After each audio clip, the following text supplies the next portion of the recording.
زه تا ته دا خبره کوم چې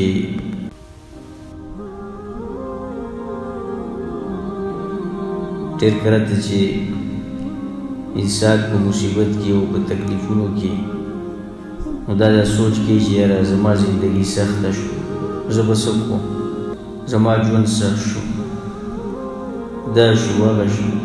زه تا ته دا وایم چې ته په جنت کې نه اوسېږي. نو که ته دا سوچ کې چې په ما باندې د مصیبت او غم نه راځي نو دا ستا سوچ خطا دی. که ستا دا سوچ نو ته په خپله زندګۍ د سره نه سوچ وکړه، ته خپلې زندګي د سره نه شروع کړه. دنیا د مصیبتونو ځای دی، دنیا د غمونو ځای دی. آدم علیه السلام چې کله الله راویستو فلا یخرجنکما من الجنة فتشقا، جنت نه اخواته نور بیا ټوله زندګي د سختو مصیبتونو ده. په دې خبره باندې مه خفه کېږه او زه هم نه خفه کېږم چې موږ ټول مسافر یو. تا چېرته مسافر لیدلی دی چې هغه په لاره باندې روان یو په کلي کې هغه ځان له ډډه ولګي؟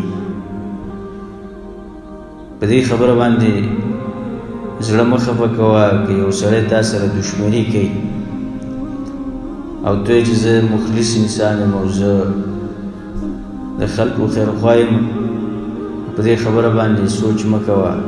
نوح علیه السلام د خپل قوم د خلاصولو لپاره کشتۍ جوړوله او قوم بیا په هغې پسې ټوکې کولې، وایي دې ته ګوره په وچه باندې کشتۍ راګیره کړې ده، مونږ خلاصوي. سلیمان علیه السلام چې کله د ساحرانو سره مقابله شروع کړه نو هغوی به په هغې پسې ګپ لګو او دا خبرې به کولې دا وایي ساحر دی. وګوره رسول صلی الله علیه وسلم چې د زړونو د یو کولو لپاره راغی، هغه دین یې راوړو. فألف بین قلوبکم فاصبحتم بنعمته اخوانا، هغه دین یې راوړو چې دغه دین مونږ ټول را جمع کړي وو. زمونږ مینه او محبت د یو بل سره د دین په وجه باندې پیدا دی.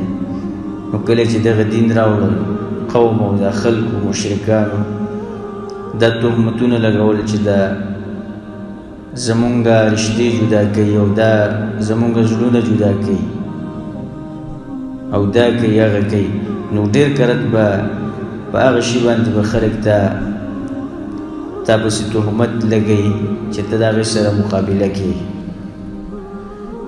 دا ورځې او شپې روانې دي، ذهن کې دا خبره یاد ساته، دا ورځې او شپې دا روانې دي.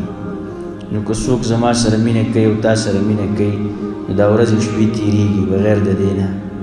او که د چا زه بدي شم او تی بدي شي نو دغه ورځ او شپه تېرېږي بغیر د دې نه هم تېرېږي او هیڅ تغییر په هغې کې نه راځي. نو په دې خبره باندې سوچ مه کوه، په دې باندې زړه مه خفه کوه چې یاره زه به مړ شم او زما رزق به څنګه. رسول صلی الله علیه وسلم دا ویلي ګوره هغه نفس چې کله مړ کېږي نو هغه پورې نه مړ کېږي تر دې پورې چې هغه خپله حصه وخوري. نو که تا خپله حصه وخوړه او لاړې نو خیر دی. او دا رزق دا په تا پسې داسې در روان دی چې دومره مرګ هم تا پسې نه ګرځي، دومره سخت تلاش کې تا پسې در روان دی. خیر دی لږ صبر کوه. هغه حیوانات چې هغه خپل خوراک نشي بارولی، خپل خوراک نشي راوړلی، د هغې طاقت او وس یعنې د هغې له خوراک څوک ورکوي. وما من دابة في الأرض إلا على الله رزقها، داسې یو ژوندی شی په ځمکه نشته دی چې هغه به په ځمکه ګرځي او هغه به بغیر د رزق نه ګرځي. خوراک هغې له څوک ورکوي؟ رب العالمین هغې له رزق ورکوي. تا له به هم رزق درکړي، خیر دی صبر کوه. کله چې د مور په خېټه کې وي هلته تا له چا رزق درکړو؟ دې خبرې ته دې سوچ کړی دی؟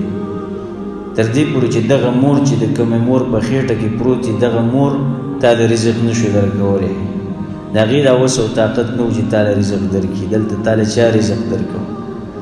نو د رزق دپاره سوچ مه کوه، د رزق دپاره ځان مستومانه کوه.